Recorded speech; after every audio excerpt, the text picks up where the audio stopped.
No. Oh, this didn't work. No.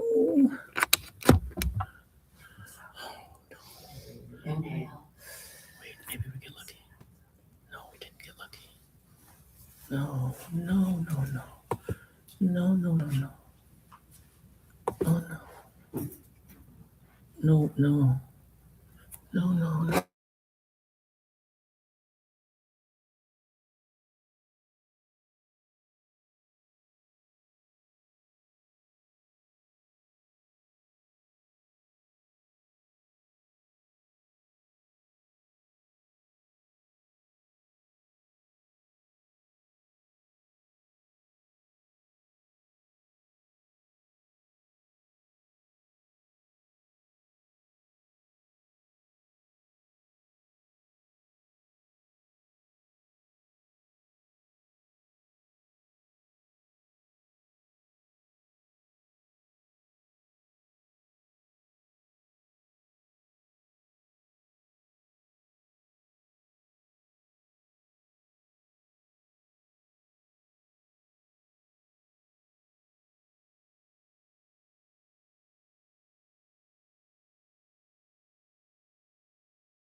plan on the ashram in Kerala for 3 months. I think you did it. And then I'm gonna do it.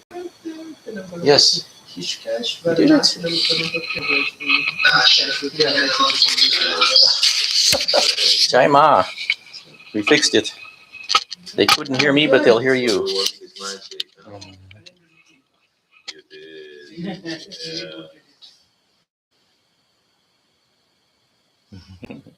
We did it, Swami. We got sound.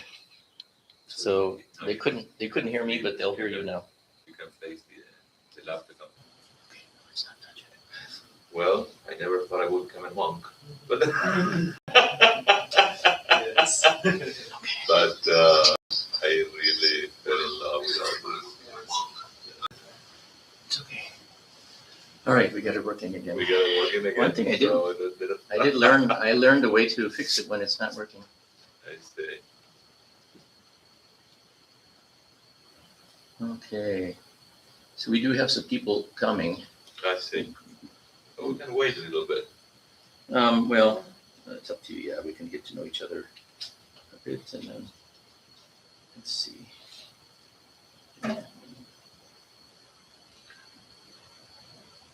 Swami just opened a few years back a new ashram in Puerto Rico. Yes. How is it going, Swami? Well, it's going well, actually. Yeah. I haven't been able to visit Puerto Rico this year. We bought a house and we have a study group just like this one. And we have a group of devotees. LV Vedanta was there last year. He initiated a couple of devotees. And it's going well. Unfortunately, I'm hoping that he could join me this time and Oh, that good. he can go and give classes to them. So he will have to learn Spanish. Swami Sarvashrayanandaji. Swami, you're from South India. Yeah. Would you like to come here? That's okay. What is a favorite Upanishad? The one that resonates with you the most? Oh, well, all of them. Mandukya Upanishad is probably my favorite. Okay. What about you, Sanju? Ulu, you can flip your chair. He's asking you. Yeah, all Upanishads, they speak same. But you have the one that resonates with you the most, or with your mind the most? Mandukya and Dhyanayogananda. So luckily we have the online working. So this is good. At least everybody at home can see you and talk, hear you talk and hear you. All right. So we're blessed. Now I learned something new. How to fix this button. Om Sahana Bhavatu Sahana Bhunaktu Sahaviryam Karavavahe Tejasvina Vaditamasu Ma Vidvishavahe. Om Shanti Shanti Shanti. Om, may God protect us, may God nourish us, may we work together with energy and vigor. May our study be enlightening and not give rise to misunderstandings. Om, peace, peace, peace. Very good. So I'm just connecting everybody, telling them that they're still coming. So a few. What else would you like to know about me or Swami before we start with questions? No, I just always ask this question for every so often because I think it's a very interesting. How about you? What is your favorite Upanishad? Katha Upanishad and Ashtavakra Upanishad. Oh, Ashtavakra is not an not an Upanishad. Upanishad. It's not an Upanishad. Yeah, it's not seen as an Upanishad, but I love Ashtavakra. Oh, she's maybe you can say how you started this whole journey when you were young. I mean, how did you get interested? We want to hear from the very beginning, Swami. Well, we are not supposed to talk about our past, but I I can share with you that I discovered this, as I said before, very young, and I realized that I was very passionate about this. We all in life discover our passion, whatever we like the most, or where we find somehow some degree of fulfillment in life. For some could be arts, others sports, for some art. For me, it was spirituality, and I did finish my master's, and I never thought that I would embrace completely spirituality, uh, by walking this path of monastic life. But well, life gives you surprises. I was then visiting our ashrama in Buenos Aires, and I had quit my job. I was um, I was having sabbatical. Decided to take some time off before I went back to business. Um, and I was planning on going to India. I went to the ashrama. I expressed my desire to go to India to the Swami in charge back then, and he's still in charge, by the way, Swami Sarvashrayanandaji. And he said, "Well, you shouldn't go to India. You should live with me." So you have to understand, for many years I've been so busy studying and working that I never thought that I could spend time with the Swami in the ashrama and living with him. So I thought, what a blessing. So I said, yes, of course. And I spent 2 weeks there. And he surprised me with this invitation, actually. He invited me to become a monk. That never crossed my mind before. And I said to myself, why not? And as opposed to what many people think, that it was hard, it wasn't really hard for me. I guess I didn't know how passionate I was about spirituality until I started living this monastic life with him.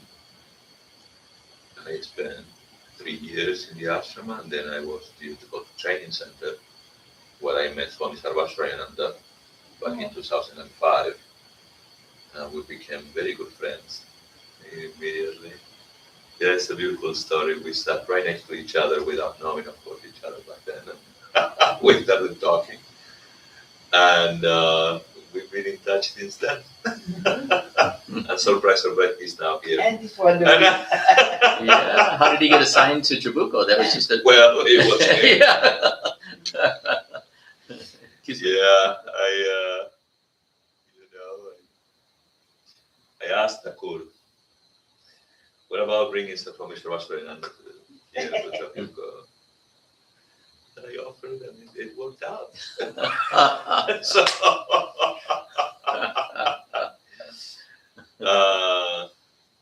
yeah, it was a blessing indeed, and I'm very grateful. And so I spent 2 years, a little bit more than 2 years in India, and then I went back to Buenos Aires. After a year, I realized that I just needed more time in India. For us Westerners, it is important to understand what we are doing with our lives, and particularly our monastic life. When you understand after going through this training center or this training in India, you truly understand what this is. I was thirsty about learning more about the scriptures and spending more time with our monks In Belgium? in Bedurmat. So I was sent back to India again in 2009. I spent 9 years, yes, 5 years there. I wish. 5 years.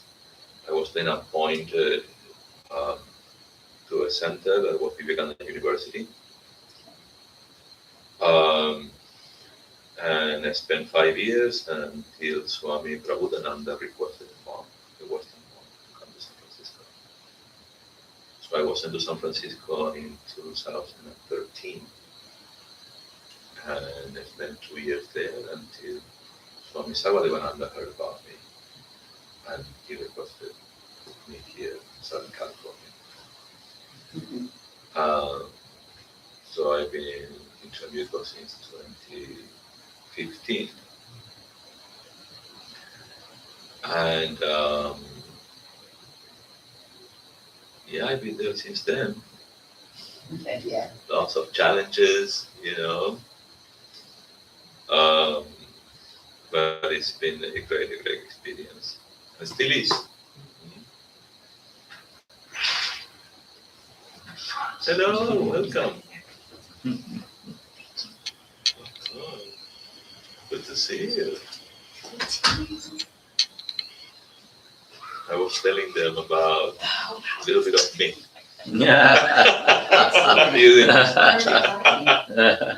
And there's some questions coming in from on the online too, I so we'll wait see. for you guys to get ready here.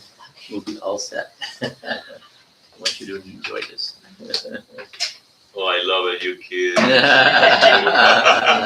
Well, they just took the whole. I kiss Vicky, but she doesn't want to play me kiss. Sometimes it's been hard for me because I was telling them I was born and raised in Buenos Aires, and we kissed too. Yeah. Right? And they were just in Trabuco, Maharaj. Right. But you all Yes, were on a yes. road trip. They were just all together on a road trip, Maharaj. That's wonderful. Yeah, I was they- so happy to We see went for you. the big ceremony. Yes. The sisterhood of the traveling pants, Yeah. isn't that what they call it? Yes, that was us. It was a beautiful Huge turnout. experience, yeah. It was spectacular. And some more will come tomorrow. They said the third traveling group, right? Oh, yeah. Yeah, this coming tomorrow. It's a little easier on the weekend sometimes. Uh-huh. There was a question here from Sure. the online audience. This is from Narendra. He Mhm. says, my humble obeisance to Swami. The question is, was there any turning point question or self-inquiry question came in your mind which convinced you to take the path of being a monk?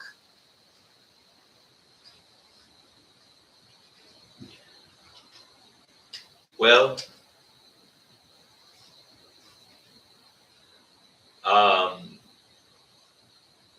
I think all of us, we all entertain deep thoughts and fundamental questions. Whether we pay attention to this and the degree of how much attention we pay to these questions differs, from one person to another. In my case, it was very strong. Since I was a kid, I've been wondering about life in a way that not many people do. Asking strange questions to the priests. I was raised Catholic and I was sent to Catholic school. So the priests were, what kind of questions are they? You don't ask these questions. And so I was, I guess, always curious and wanted more.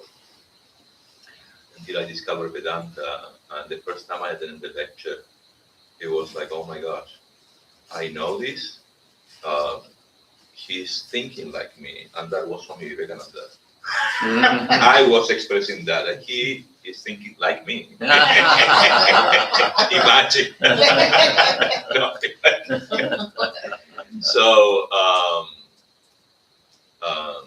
So I immediately was. I felt like, oh my gosh, I'm back home. This is what I was looking for my entire life.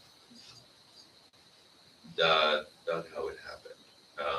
So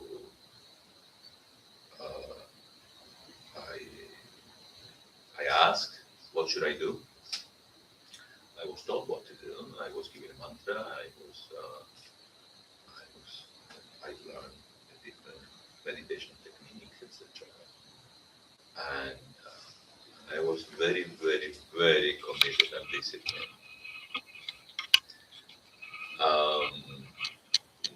many years, even though I was a lay person, I was studying, as they said, and I was working for an important company in Buenos Aires.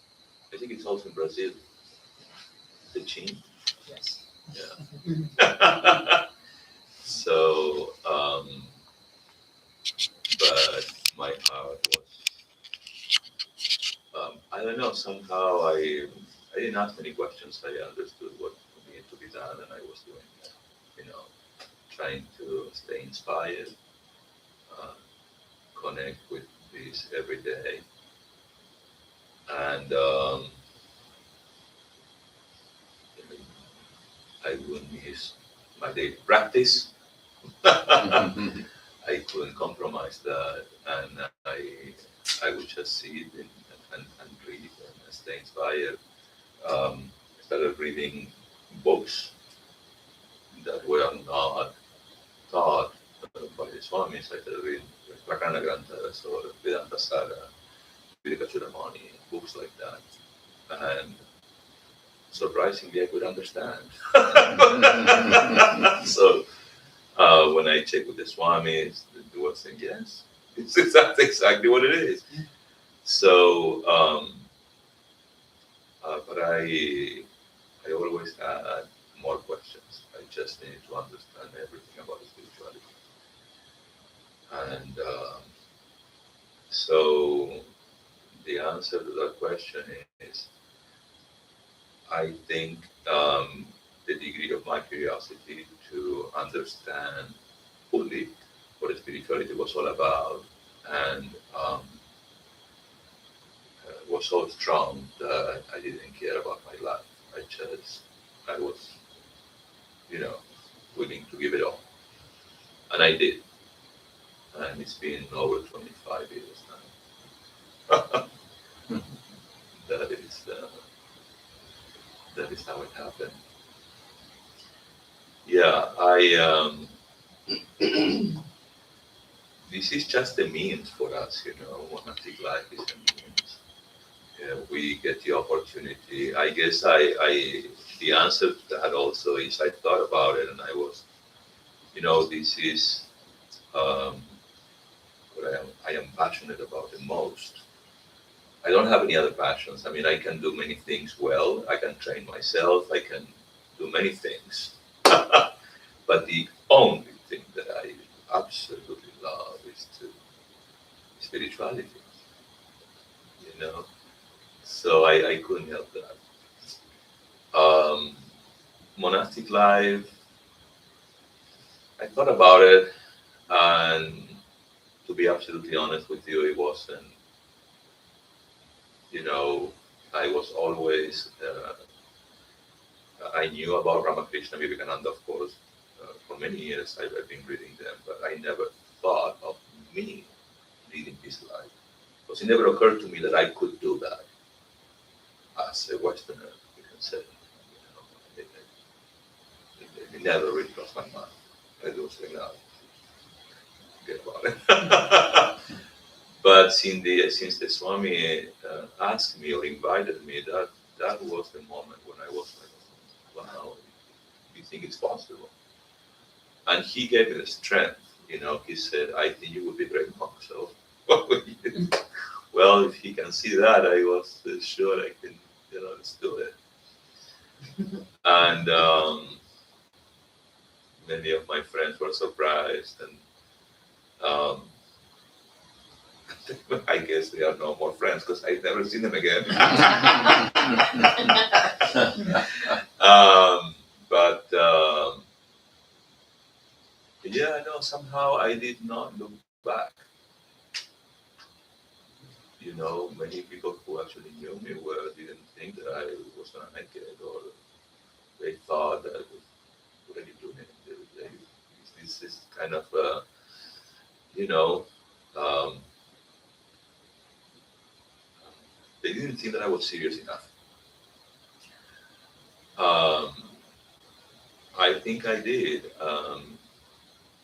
I never really doubted. I mean, there are thoughts that come to your mind like, are you sure about this?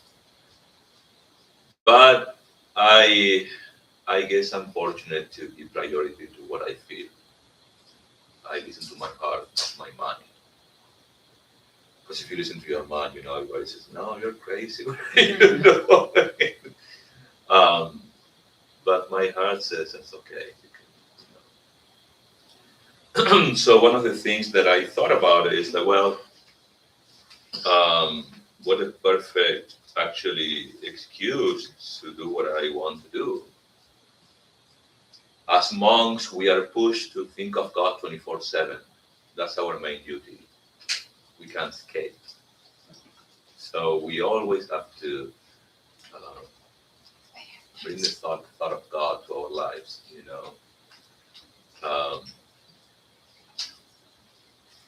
So I thought monastic life was the perfect means for me.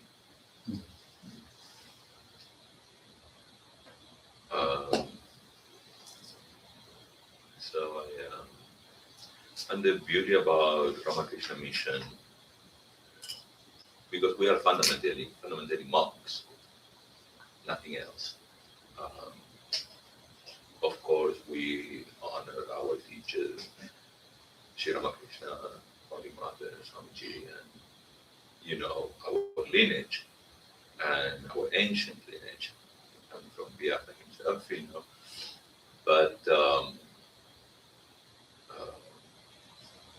this is just a way of life. We talk a lot about the spirituality, but we don't specifically represent any specific religion. There's another dharma, we say, or Hinduism, where all religions we know we have a common ground, we make that connection there, but we are just monks. We just live a life.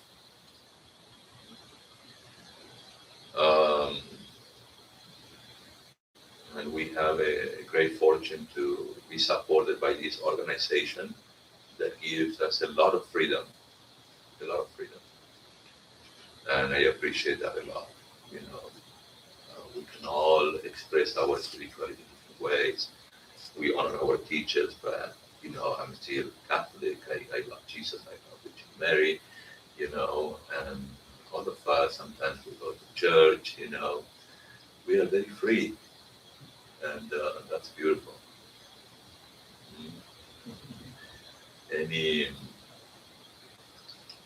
Any symbol of God, it means that to us, God Himself.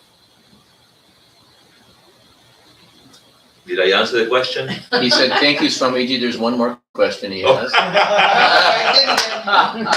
So since he's on, do you have any favorite Upanishad which opened up the door of deeper understanding to your Anadvaita? Mandukya Upanishad. Anadvaita. Yes, Mandukya Upanishad. Mandukya Upanishad. Mandukya Upanishad. Manduka? But all the Mandukya. Upanishads are Okay. awesome. I love them all. Yeah. Yes. But Mandukya is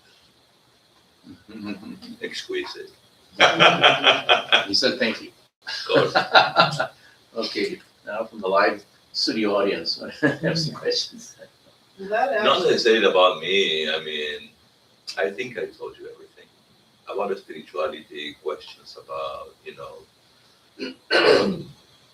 you are, sometimes we think we are just doing what we are supposed to do, and questions about, spiritual practice.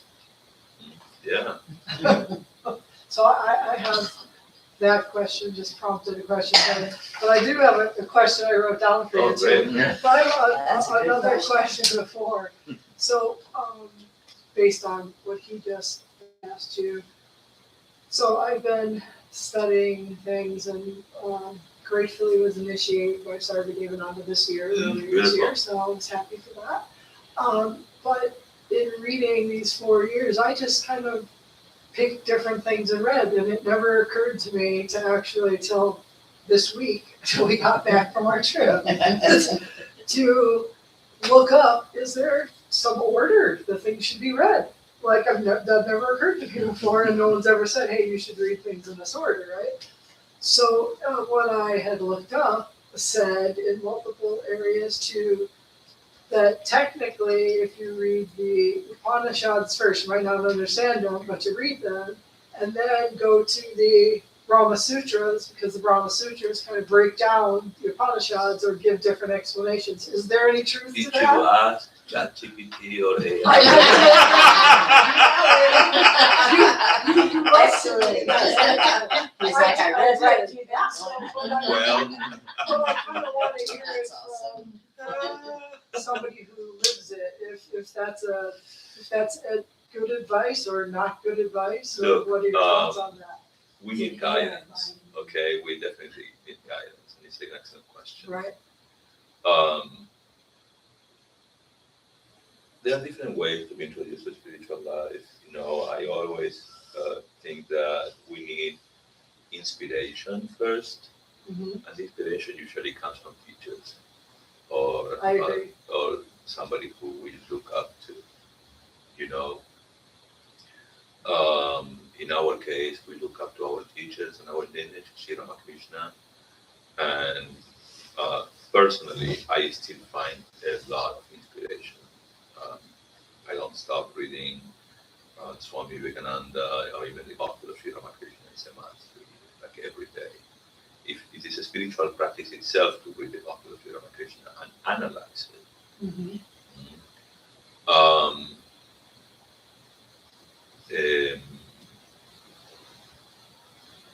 I think if you read the Gospel of Sri Ramakrishna and the Bhagavad Gita with these two books, that's all you need. Right, However, if we really want to dive deeper into the scriptures, so you need to understand we have, because we follow our teachers, we have Sri Ramakrishna, Swami Vivekananda, and Holy Mother, or Ramakrishna literature. We call it like that. right. There you will find the teachings of Sri Ramakrishna, Holy Mother, Vivekananda, the disciples, etc. And other books written by our Swamis, reminiscences, etc. More teachings about them. So that's our literature.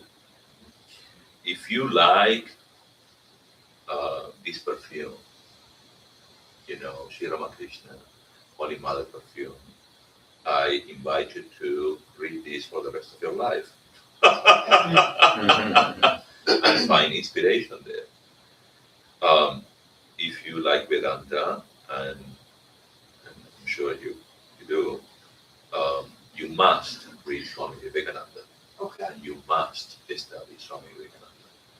It is only when you read, particularly Jnana Yoga, where you get the essence of the Upanishads. And in his last 4 lectures, the Practical Vedanta, you will find really what the Upanishads. Upanishad means Vedanta is all about, and how to apply that in your life. It is a must that you understand who you are, who you truly are, and learn how to assert yourself as a real self. You have to understand also that Sri Ramakrishna, Holy Mother, let me talk about Sri Ramakrishna, he mastered this. He mastered himself by following his own traditions, Hinduism. In his life, we find that his teachings, you know, mostly go around that. You know, his love for Mother, a personal God, you know, it's all real. It's all real for him. But if you want to deeply understand what happened there, you have to study Swami Vivekananda. It is only through him that you can understand the scriptures. Once you understand Swamiji, you can go to Upanishads. Okay? At last, if you have time in your life, right. Go through there, right? and Clock's the mind, you can study Brahma Sutra, Pasnatas. Upanishads first is Bhagavad Gita. That would be enough. Mhm. Vivekananda Bhagavad Gita. and Upanishads. Um, for us, we can lead. It's important that we lead a karmic way of life, a dharmic, a good karmic, which is dharma, a dharmic way of life. Um, and sometimes, by following religious practices, you know, we manage to stay inspired and have a relationship with God. We can have a relationship with God in different ways. Mhm. The easiest one is to connect with God through a teacher. Mhm. We have the freedom to choose our own God or the form and name of our own God. God is nothing but our own idea. We create our own gods. Uh, you must know that the common ground to what we understand by God, we can only find it when we think about the highest thing we can conceive with our human minds. The highest thing we can conceive with our human minds is the idea of God, right? And the personal God is the mind who is responsible for all this, because there must be an engineer. Just when you see this tape recorder or even the computer, somebody's mind is behind that. But what the scriptures say is that God is a reality. God is real. And He's Chaitanya, His consciousness. He's not just in us, He's everywhere and in everything. So we need to try to understand that.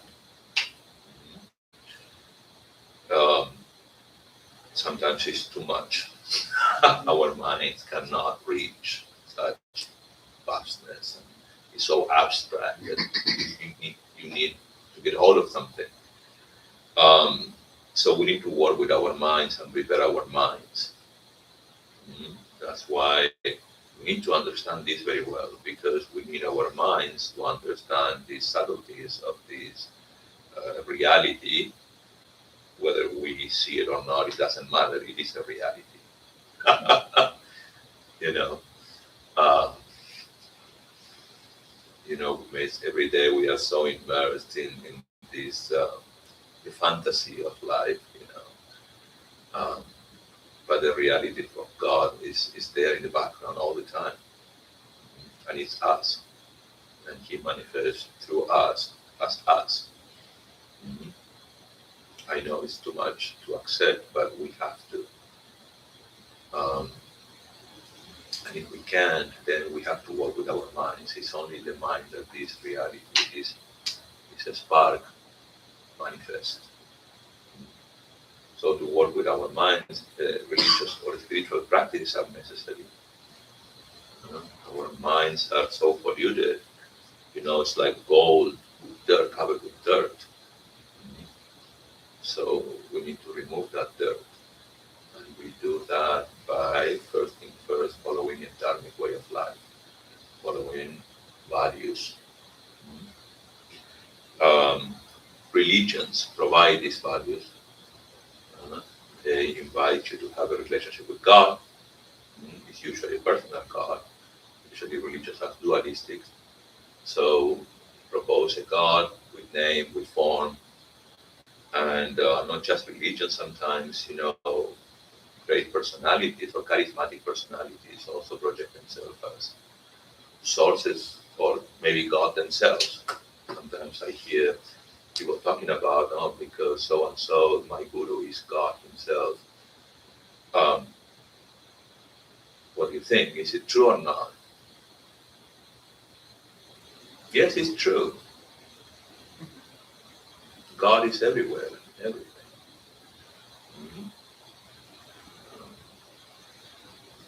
Naturally, there is a difference that is in the degree of manifestation.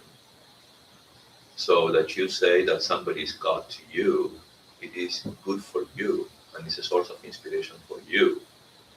Mhm. Hopefully, he will lead you towards the right path. The guru is the one who can guide you towards your goal. Your goal is to understand that you have to come back to yourself and accept yourself, who you truly are, that here and now, right? Um, so the guru should not create any dependence. Mhm. None of us is a personality. None of us monks is a personality. Mhm. We only share our knowledge and our passion for spirituality and what we have learned from our seniors. Mhm. But we are no personalities.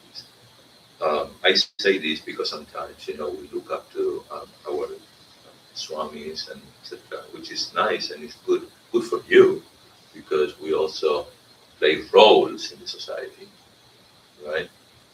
Um, but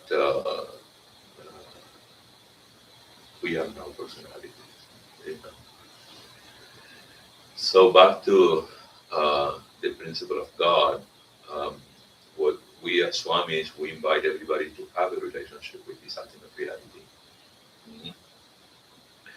And the means um, we have our own means, to connect and to stay inspired. We find inspiration in our teachers, and we entertain our teachers as great sources of inspiration. Um, so when we speak, in public, we share both. The teachings actually is the only truth coming from our scriptures in the light of our teachers. Some of us share more about them, some of us, lean towards more pedantic, principles in their life. Uh, um, but it is important that you understand that you have to have a communion with God every single day so that you can work with your minds. In order to do that, there are religious practices. Um, we call them yogas. Mhm. But what we need to understand is that even though Swami Vivekananda and the Bhagavad Gita proposes 4 yogas, in reality there is only one yoga that you should be able to customize in your own life. Mhm. I say customize because we're all different and we all need to practice yoga in our jobs, with our families, in our daily life. We need to stay connected. Um, Possibly the easiest way is through bhakti. Mhm.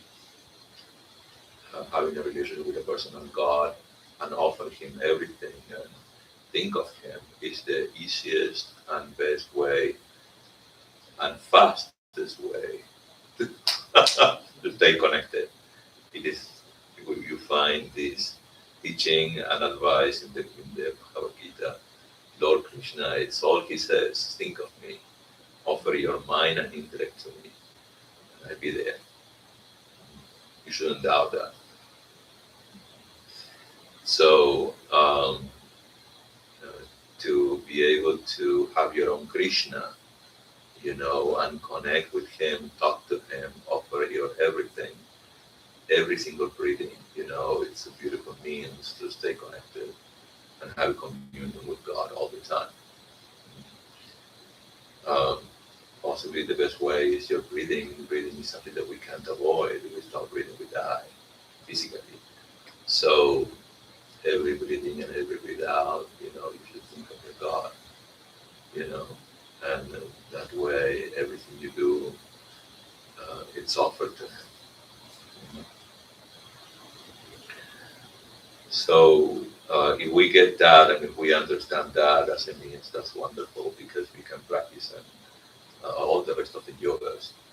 Uh, Karma yoga, we say karma yoga is the yoga of work, but in reality, it's inevitable um, if you have a relationship with God, you will have to offer your everything, including your, not just your thoughts, your words, but also whatever you do, right? And if you're going to offer something to God, it will not just have to be something right or the right action, but also offer the best of yourself, the right attitude. So you will have to be the best at what you do, because you will have to offer your best, the best of your attention, the best of your concentration. You have to stay alert. So alertness is required, to practice karma yoga with devotion, which is attitude, right? Attitude and attention work magic, will work magic, inevitably, and you will become very efficient. So you will experience prosperity, both material prosperity and spiritual prosperity, because you will be giving your best to your God, right? And also what you will get is the practice of your attention. The goal of all the yogas is, the ultimate goal is concentration, is to stay focused. So if you're able to do that, you will stay present. When you are present, you are with yourselves. You are present, you are beyond time. You are neither in the past nor in the future. You are here and now. That's what we need. That's when we are with ourselves. Here and now. Usually, we stick to the past, we project our future and we dream about the future. But all we need is to be here and now with ourselves. If you're drinking water, drink the water. Taste the water. Feel the water going through your mouth, when you eat, you should eat, So to be present is to be with yourself and to be with God. The more we practice this, the easier it gets. But how we get there? Sources of inspiration.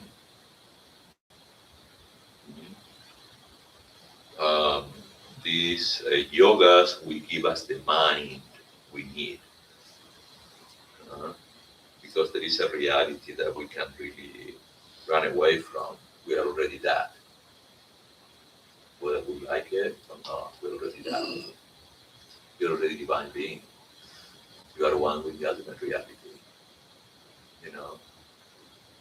Nobody can take that away from you. We are complete already. I know it's hard to accept, but all we need is to accept it. And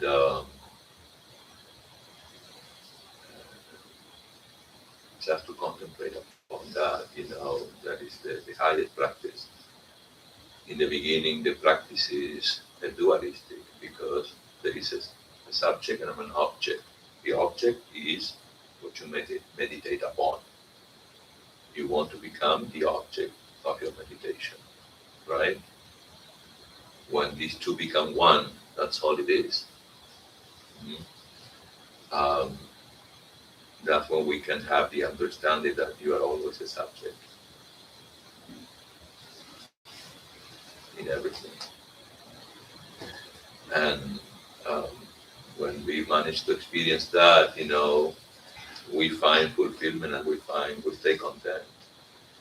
Now, as opposed to what many people think, like, what is that, samadhi, Swami, what is this? And that is a fantasy. That is a fantasy.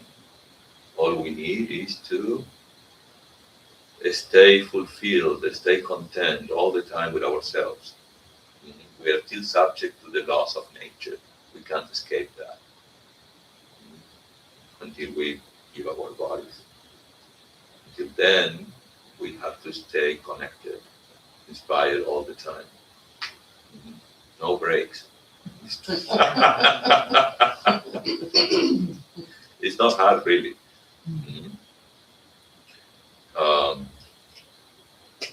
way, we stop clinging to sense objects for our fulfillment. Staying with ourselves, we stay content every time you try to go outside or thinking about what can I do in order to stay happy or not. Just close your eyes. Be with yourself. You are there. That clinging and need to go outside will, come down.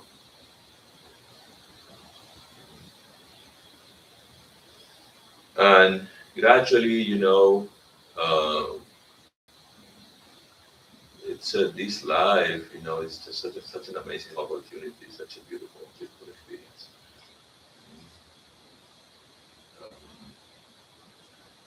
So, what goes first? Well, as I said, we need sources of inspiration. If we are lucky, see, as monks, we have our own sources. When you guys ask us, we will share what we know. We share our teachers. But it doesn't mean that you can find inspiration in other teachers, In his case, he was inspired by other teachers as well. We have them here, but all we need is to be one.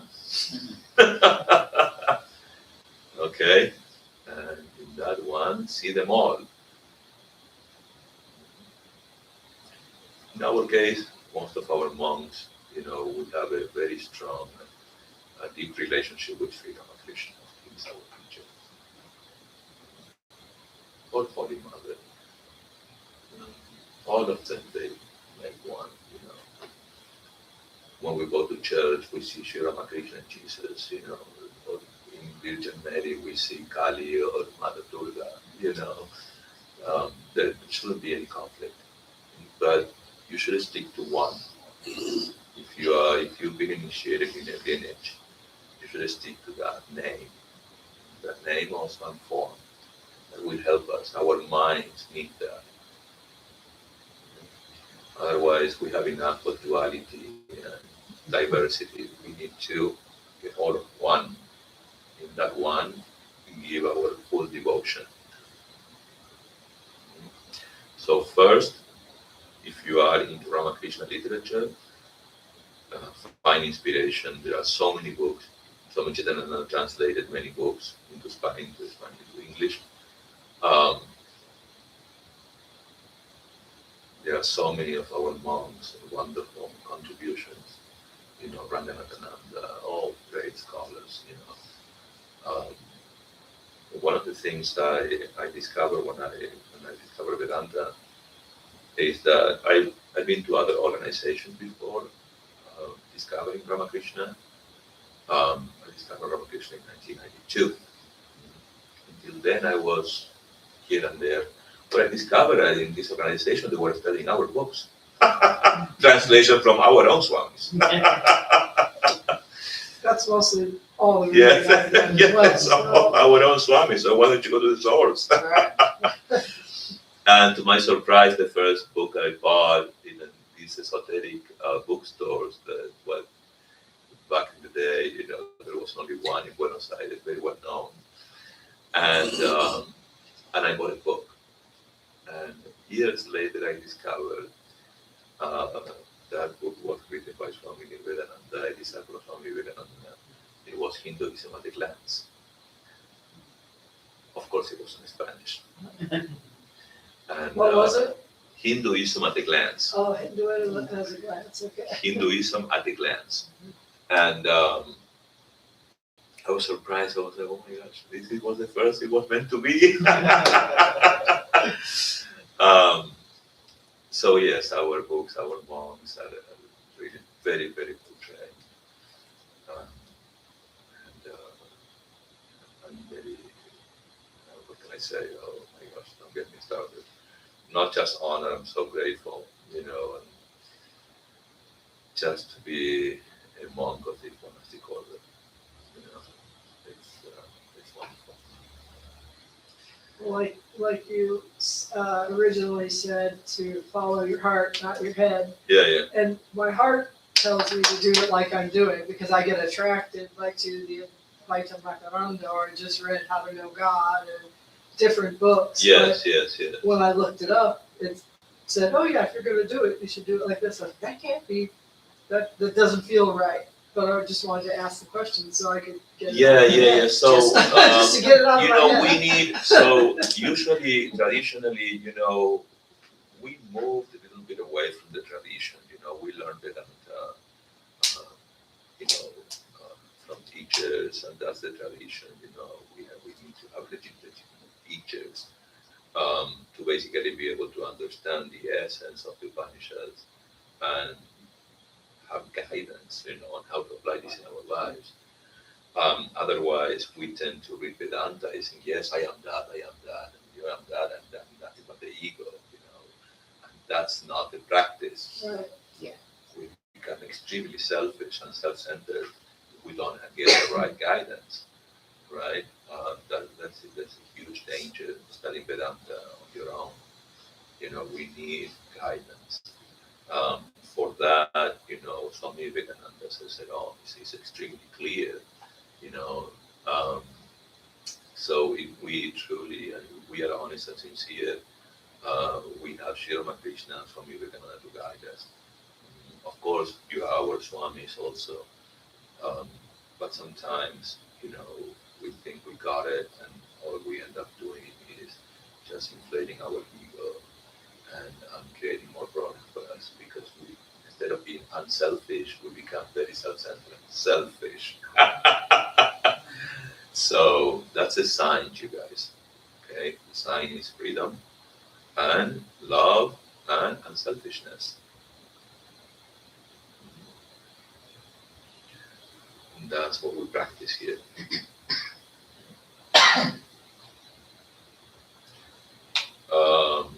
Then you can find inspiration in reading other books. You can ask our Swamis if you need guidance, or if you have questions. Granthas, again, treatises on Vedanta. You can read and practice. Reading Shaviveka. There are so many. Vedanta Sara, wonderful book if you're curious about, answers. One of the things that fascinated me was the fact that you can find answers, legitimate answers. And when the answers reach a point where, like, we don't know, period. We don't make up answers. We don't know. We don't talk much about the unseen, as you could read. The unseen is the unseen. We don't know what happens. Where will you go? Swami Vivekananda clearly said, I can make a head of a tail out of this. I can tell you what the Upanishads talk about, but when you go the lunar or the solar path, it's kind of it's difficult to say. I personally believe in everything.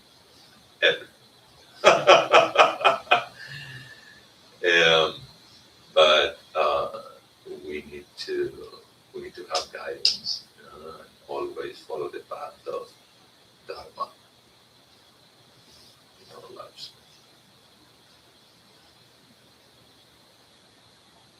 I had another one, but Yeah. I will be absolutely unselfish. And Jeff, do you want to do? No, well, go ahead and ask, and I'll ask them, but please Okay. keep it flowing. So I'm going to read what I wrote down the other day, but it really kind of goes back to the question of reincarnation. So I said, I believe that once you know you're Brahmin, you can't unknow it. You know it, and you can't think the other way, right? It changes you. It changes the you in Maya every day. It's a total different view. You have different glasses on. If the ultimate goal for us spiritual seekers, householders, is to know that thou art that, and once we know it, the book How to Know God says that, well, you won't be reincarnated. You won't come back again. So the first part of the question is that like an automatic thing? Or is it then that the goal is to remain undistracted to attain perfect discrimination, which you said is a samadhi, which is you just said that that's a fantasy a minute ago, and be free from karma or coming back. So in essence, the work is kind of never done, even after you know that you are that, you're Brahman, which is why we must continue to practice, study, and just know that God is in everything. Mhm. So I guess going back to that question, is that an automatic thing that once you know you're that you don't come back? Well, you have every single atom of your body and of your subtle body and your causal body should feel it and live it. That's when you don't ask that question again. If there is a slight clinging. Well, not your physical body coming back, Yeah. but you as the essence of If there is consciousness or the something. slightest clinging to anything that is subject to change, Got it. Then you're coming there back. will always Yeah. be. Never say You're that coming already. back. Then we're all Never coming say that. back. And I want to clarify something. When I said that is, sometimes to spending your whole life waiting for samadhi, I want to clarify when I said it's a fantasy. Yeah. Because, spiritual life is not about achieving that state of mind. The state of mind will come to you and may manifest as a huge absorption, like in the case of Sri Ramakrishna. He couldn't help himself. The mind was so transparent that he couldn't help these bhavas and natural samadhis. That doesn't mean that that's a sign that's the goal. The goal is samadhi. The goal is the transformation of your mind. The goal is to be able to apply knowledge in your daily life. The goal is the understanding. When you truly understand, there is no way back. Right. Okay.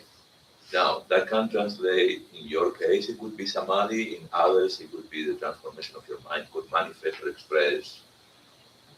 Sri Ramakrishna said, the saint could behave like a crazy people, a crazy man, Right. like a kid, in different ways.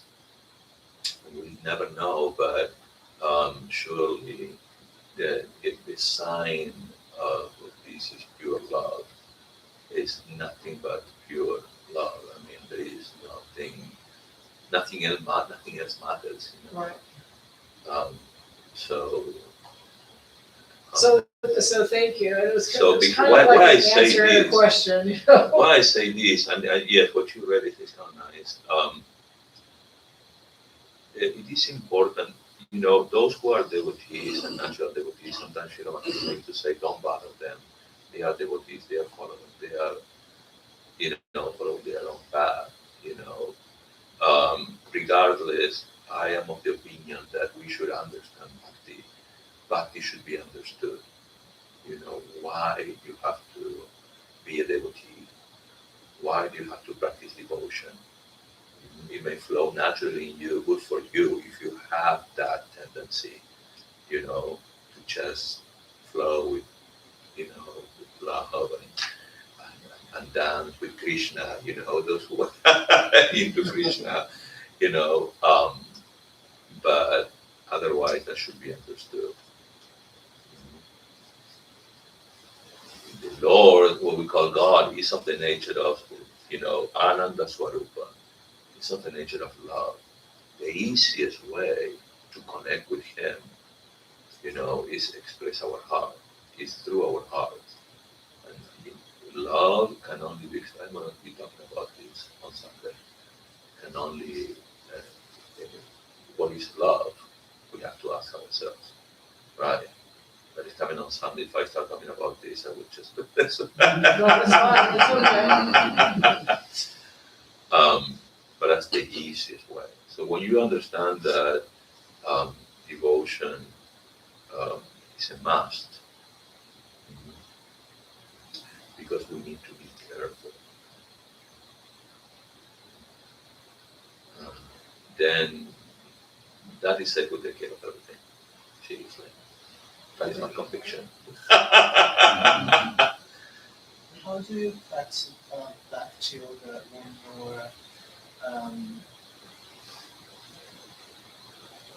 when you're not, I'm going to put it this way, this poorly, but when you're not into forms of God? You know, I do love Jesus, yeah, but when I think about having a personal relationship with God, it's harder for me to, you know, see Ganesh and relate to Ganesh or even to Jesus sometimes. There's that love for me, not the emotional, romantic, or in a way of love that we, you know, shape love to understand it, but it's such a big force that it's hard for me to understand Bhakti because of Nirguna Brahman, and not Saguna Brahman, not the forms of it, but something that is behind the form. So how do you practice Bhakti when you incline to Nirguna Brahman? Well, that's a good question. You know, again, I think the easiest way to understand Bhakti is that Bhakti is of the nature of love. Okay? And you love. Did you know that? You love. You are also of the nature of love. Supreme love, it's called. What is the best thing you love the most? The thing you love the most? I know the answer. I know the answer. But you have to know it. The thing you love the most is yourself. Did you guys know that? We are extremely selfish. Extremely selfish. Observe yourselves. You want everything for yourselves. You want all the attention for yourselves. We get into trouble because of that. We entertain toxic relationships because of that. You know, we really mess up in life because all we want is me. Because you are there. You love yourself the most, therefore you want everything for yourself. Bhakti, when you have to understand, you superimpose your purity, your pure self upon something you're going to worship. Could be this, could be him, could be anything, could be Jesus. It's on you. You understand that you are going to superimpose, I'm going to superimpose my real self upon this. I'm going to worship this. And every time I remember him, or I remember this, I connect with myself. That's the reality. That is exactly what is happening every time we, let's say we have a relationship with Jesus, right?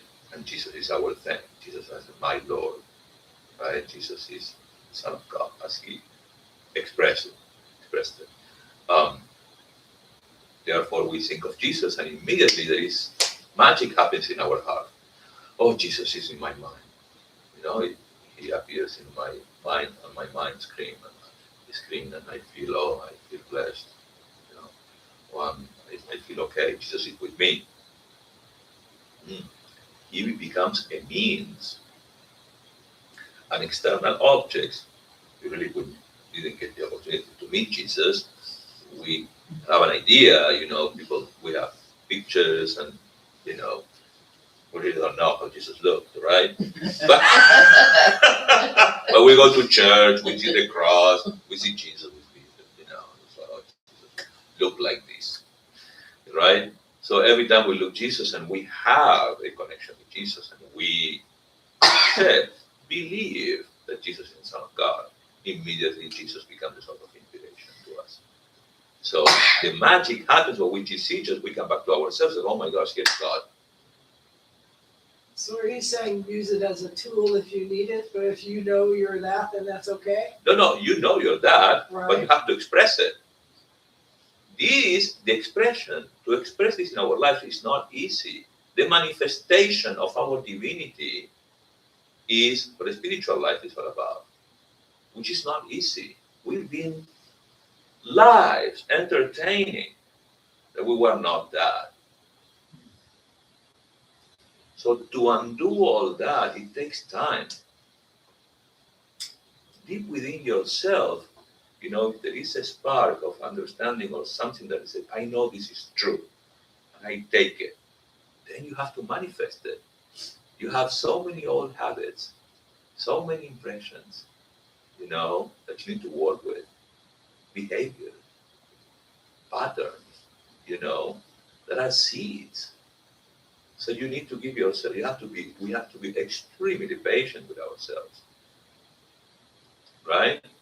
But we have to commit to work with ourselves, which is the hardest part of the spiritual seeker. To work with ourselves is the hardest part, because we have to see our miseries. Right? So there are so many dimensions of a spiritual life. As you can see, I can talk about different topics. Back to God and how to understand Bhakti is from your so-called nirguna, as you put it, or the principle of God at the abstract of Brahman, right? Well, there's reason together. If Brahman is everywhere, Brahman is your God, right? Brahman is everywhere. He's here. He's here.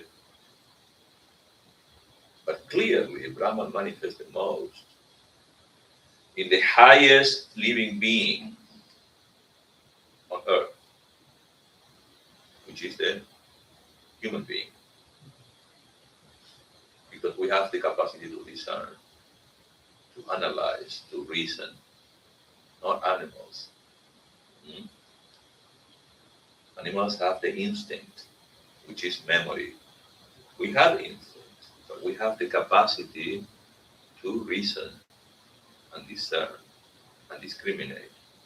It's unique, only human beings. So God is in everything, but manifests himself the most in human beings. Now we really mess up because we don't know who we are, right? And all we are looking for is ourselves in the sense object. We are completely lost. All we want is fulfillment. What am I? What am I? What am I? Am I here? I love you. I love you. I love everything, but nothing can really fulfill me. Because you are looking for yourself all the time. You are get attached to things that will never fulfill you. You get frustrated. We destroy our lives, really, and others. We look at the world. And we are all looking for exactly the same thing. So if God manifests in everything, it must be also in these, in pictures, everything. There is nothing that can escape what Brahman is, right? Now, if Brahman is in everything and is everywhere, it must be in me as well. I can't escape that. That means that I am that. God manifests through you as you, Jeffrey. Jonatas.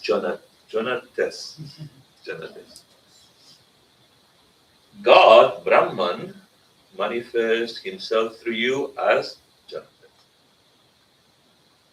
Right?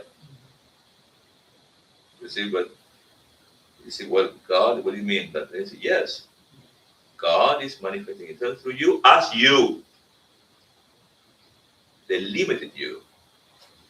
You are limiting God with all your ideas about yourself. The goal is to let God manifest through you completely.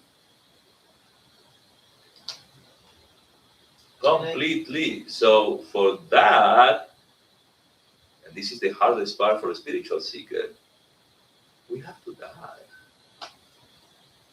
we have to die to all our limitations, which is something that we treasure because it's me, me, me. Well, can I limit God by embodying all some of his forms too? So we are limiting God in our own expression. We are not letting God manifest completely. So the goal of life is to manifest our divinity, right? That's what Swami Vivekananda says, right? You know that famous saying. Okay. So now, if you have to accept yourself and come back to yourself and let God manifest completely, you have to remember all the time who you truly are, which is difficult because you are busy, you have to pay the bills, you have to run errands, you have to eat. We have life, right? So we have to find inspiration. Okay, so here is the duality can be handy for us. Okay, here is where you can superimpose your own divinity upon some external object with Namarupa, name and form, and honor it, worship it. This is my God. And here, this thing represents everything I know, and I can entertain about the principle of God. And I will have a very private connection with this. Now, when it comes to our lives, we were introduced to the concept of God. Most of us, Jesus was told we were kids, were introduced to God or to a religion, through a religion, to a principle of God or the concept of God. Jesus is God, right? So you say, okay, fine, we never question it. We never really question it. Jesus is God, he said. It's in the Bible, But if we think about it, also, we have to analyze those teachers who actually let God manifest fully, right? And those are called world teachers. Okay, now for us, we entertain that Sri Ramakrishna was a world teacher. His degree of manifestation was so amazing, so amazing. People were transformed just by standing right next to him, and so we have to, and that's how I explain it. We have to make use and be smart and use this because we have not just his teachings, we have people who wrote about him, who lived with him, right? And also we have his pictures. So we can connect to somebody who has reached some state. Now, what degree of state, I have no idea. If I say that the sun is the ultimate reality and the sun is God, and when I look at the sun, how long can you keep your eyes, on the sun? You will start, thinking like this, oh my gosh, I can't see anything. Suddenly, right? So all we know is that Sri Ramakrishna is so close to the sun, so close to the sun. We don't know how close. Because I'm not going to say that Sri Ramakrishna is, I don't know. I'm nobody to say. God is in everything. Now, clearly, the difference is in the degree of manifestation, okay? So his degree is super, duper high. Of that, I have no doubts. But you have to discover that for yourself, right? So much so that when I look at the sun and I look at him, I don't know. I don't know where the light is coming from. If it's coming from the sun or from him, it doesn't matter. Because to me, all I see is the sun. You understand? So we have these amazing teachers, right? That are huge source of inspiration. And Sri Ramakrishna, to have a Sri Ramakrishna is huge. See, I don't want to talk about him because I get a little. Because I'm convinced about this. But not that I am a little, no, there are great world teachers. Not many though, but there are. And but Sri Ramakrishna, all we know about him and his teachings, we know through him, Mahendranath Gupta, the Gospel of Sri Ramakrishna, etc. But Holy Mother. But we also know him and his teaching through his main disciple. Vivekananda is a product of Sri Ramakrishna. He's a product. Ramakrishna transformed him. And, we can learn more about God by studying Swami Vivekananda. If you really want to understand Ramakrishna also, you have to study Vivekananda. Then it will all make sense. We hear and we have the recordings, in the form of the Gospel of Katamrita, the nectar of the words of Sri Ramakrishna. But it was given to a bunch of lay people, and it was given in a language. It was just Bengali, but it was all about Hinduism. It all makes sense when you start with Vivekananda is his product. So and what they said was nothing but the Vedas. You see, it's just perfect. We have it all. Really, we have all the tools. All we need is commitment.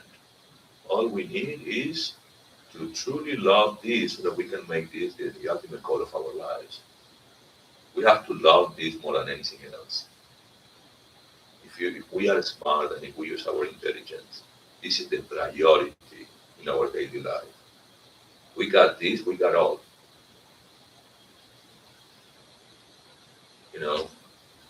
You can be more efficient if you stay content during the day.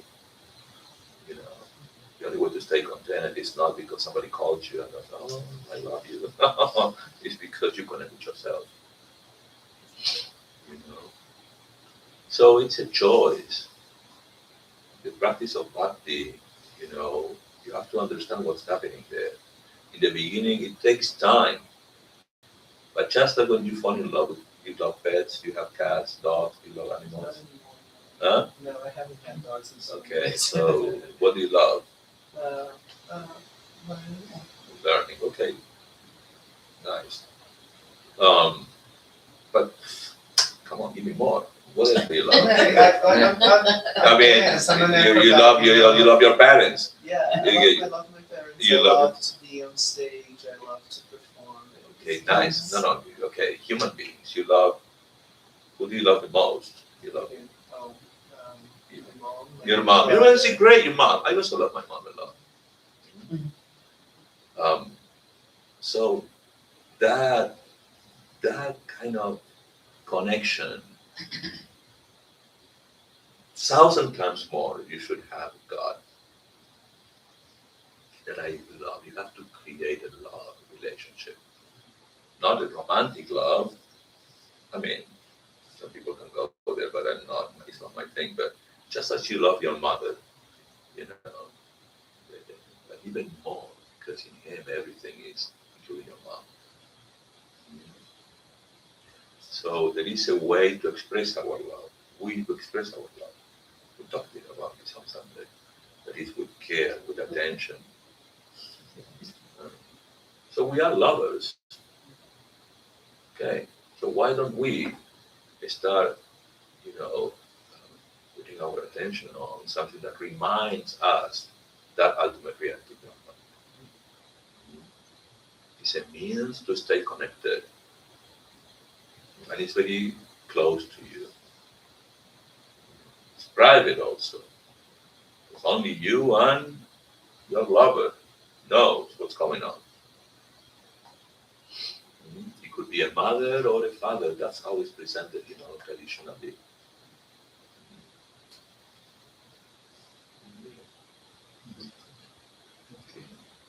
Shall we finish it for tonight, or? Yeah, sure. I know there might be hungry a bit. Any more questions? There was one here. Let's see. I'm gonna make sure I read it because it's a two-part question here. We need to understand this is real. This is what we say, God, this is true. Okay? It's not some kind of like, oh, I like spirituality, I'm gonna go to the ashram. No. It's very private to you. It's about you, it's who you are. It's our need, our search, our craving to express ourselves. I found the question. So when Krishna has repeatedly said in the Bhagavad Gita that always think of me, do it for me, offer it to me, etc., did he literally mean by me a Saguna Brahman, or should I take it as Nirguna Brahman, that is real me or my real self? He meant Parameshvara. Parameshvara is the highest Ishvara or Brahmaji, we call it Brahmaji. Naturally, for a devotee to think of him as a devotee would be enough, right? But he didn't mean the historic, figure or character or Krishna. He meant who he represented, who he was, who he is. It's not like us. We identify with me and I am mine. In his case, he was like Jesus, completely identified with his Father. Same case. But for us, we look at him and we love Krishna. We see the blue, we feel the feather. Now, for us, it's enough because in him we find that source of inspiration. We feel that we are with Krishna. In reality, we are with ourselves. That moment when we make that click is happening here. And we superimpose that on him, and that's totally fine. We are the gopis. We love Krishna. And, and that's how our mind should go. Completely crazy, I know. Sri Ramakrishna says we go crazy about name, fame, money, etc. Why can we not go crazy for God? But we don't have to say this. We could do that privately. So shall I Yeah. give the future talk information for them for tomorrow? The next day? Okay, so tomorrow I guess we're going to be talking about stress, right? So Navigating I asked stress. him, what do you want me to talk about? And so the first night will be an introduction on Q&A, because he was more about introducing myself, or, okay, let's just ask, random questions. Tomorrow we'll be talking about the stress, what is stress, and how to deal with it. I know it sounds a little, but no, it's not like that, because we can't run away from stress, but we need to understand how to navigate the stress in our lives, in our spiritual life, and the tools we have from the Vedanta project. And on Sunday, we'll be They talking have about understanding love. understanding love, which is, as you could, it's very important. And then, of course, now tomorrow, I was going to ask, since we have a smaller group and a lot of people are either ill or traveling, is that timing? Because we were going to start at 5 p.m. with Arti and then 6 p.m. with the talk. Is that working for you guys, or is that not working for you guys? It's perfect for us for tomorrow and Sunday. Okay. Tonight was just a little tricky because of clients. Well, because we want as many, and a few more will come tomorrow, but still, we want to make it best for everyone. So we'll keep it that way then. And they'll send out a reminder, and it's on Facebook, and it's on YouTube, and all this stuff. So we were blessed that now I have a new tool to conquer stress by knowing how to fix the problem. Oh yeah, you see. Yay. This thing, so So we try to analyze that and understand and how to stay calm. Calmness is essential in our lives. even while experiencing stress. Calm stress. Yeah. All right. Well, thank you. Jai Shri Guru Maharaj Ji Ki Jai. Om Shanti Shanti Shanti. Now, also, we have flowers, as you guys know. You know the routine. These are all longtime friends, so we don't need to tell. We have plenty of flowers, and we stay for some food. That's it. It's actually Krishna Jaima. Yeah. So I'll put this. I'll just put this in here. All right, so we can take the flowers as they wish. Nice. Nice tradition to offer flowers. And thank everybody online. You were so kind to help us, and to thank you all online. See you all tomorrow. Jai Ma, Jai Ma, Jai Ma.